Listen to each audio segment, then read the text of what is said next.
यो जापानको Shinkansen bullet train एकदमै फास्ट हुन्छ। Welcome to my mini vlog day in my life. आज चाहिँ मेरो काम बिदा थियो, त्यसैले म निस्केँ बाहिर घुम्नलाई। अनि आज चाहिँ म गएको थिएँ टोकियो तामागाओमा रहेको यो सानो राम्रो ब्युटिफुल पिस पार्कमा यसो आफ्नो माइन्डलाई फ्रेस गराउनको लागि। अनि साँच्चीकै यहाँ गइसकेपछि मलाई एकदमै पिसफुल भएको थियो। अनि मैले लिएँ यो पिङ्क मोन्स्टर, एकदमै मिठो हुन्छ, तपाईँहरू पनि ट्राई गर्नु होला। अनि साँझको यो ब्युटिफुल सनसेट इन्जोय गर्दा गर्दै सिन्कानसेन फेरि आउँछ। अनि म गएँ ओलम्पिक, किनकि मलाई चाहिएको थियो आज प्रोटिन।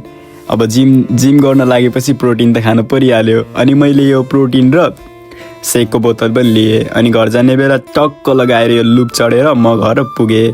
घर पुगिसकेपछि टक्क यो प्रोटिनलाई मैले अनबक्स हानेर मिल्कसँग मजाले यो प्रोटिनलाई होइन 2 चम्चा जति हालेर मजाले सेक गरेर मजाले यसलाई सेक गरिसकेपछि मैले खान्छु प्रोटिन मजाले। तपाईँहरू पनि प्रोटिन खान एकदमै जरुरी हुन्छ। अनि यस्तो वर्कआउट गरेर thank you so much for watching my vlog. See you next time.